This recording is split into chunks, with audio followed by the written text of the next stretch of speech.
Now, let's take a look at the Long Beach City College's LAC campus library. Let's just see what books on film we can find at this location. From looking at the catalog, we search with film as a subject, and we limit the search to the library at the LAC location, and in the format of printed books.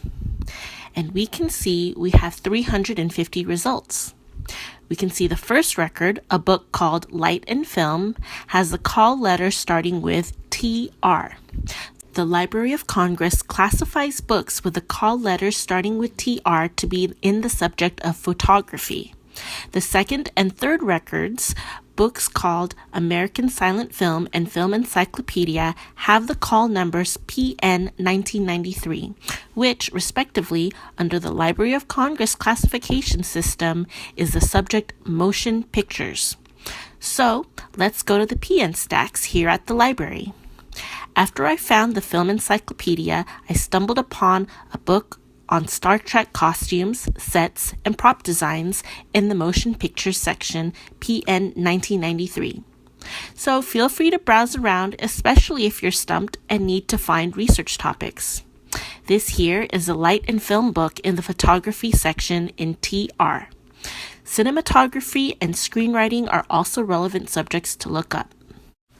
Now, let's say we're taking a film class that required thinking critically about a certain film, its influences, or maybe how it affected people at the time of its release. Now, let's consider Francis Ford Coppola's Bram Stoker's Dracula. Coppola was highly inspired by Murnau's Nosferatu, which many critics today claim to be a classic and highly influential film. That may be the case upon looking back, but maybe I want to research how people reacted to Nosferatu in the 1920s. Well, let's gather some basic knowledge about Nosferatu from imdb.com. And we can see that it was released in 1922. The New York Times was definitely one of the most popular periodicals in the world, so I'm feeling very confident that we'll find a review of Nosferatu. But it looks like they don't have anything for 1922. I looked at Wikipedia and read that it was released in America 7 years later in 1929.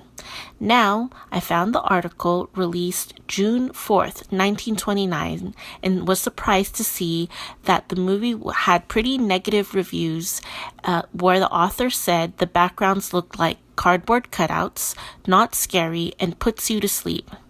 Now, was this merely just the opinion of one person, or was there something about the culture of that era of when this film was released that could possibly lead people to think this way? If we wanted to do some research on that era, we can find that old review and look at the surrounding articles and advertisements and try to get an idea of what was going on at that time. Therefore, considering the movie in context of its time.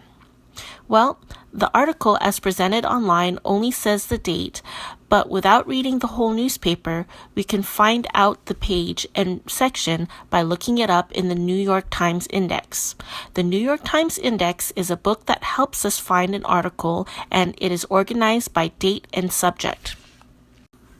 Now let's go to the catalog and type B8 reference in the keyword so the search engine will pull up results found in the reference section.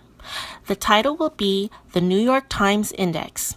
Even though it's a book, we still have to select the format, journal, or magazine. As we can see from the record, we can find this index in the LAC reference collection under the call numbers AI, which is for indexes. We pull out the New York Times Index book of the correct year and month. Then we search the subject and look under Motion Pictures for Nosferatu. We find motion pictures, but instead we are redirected to look under Moving Pictures. We find the entry for Nosferatu, and we can confirm the article was in June 4th, 1929, and now we also discovered that we can find it on page 29, section 3. Since it takes up a lot of room in the library to store newspapers since 1929, we have microfilms that compact and consolidate sets of newspapers and is in the format that makes the content easier to preserve. Just open the drawer, find the correct film roll, and follow the instructions on how to load the roll and operate the machine. So, we found our review of Nosferatu, and we can see what other movies came out at that time, current events, and advertisements. All these things that show what was culturally popular in that era.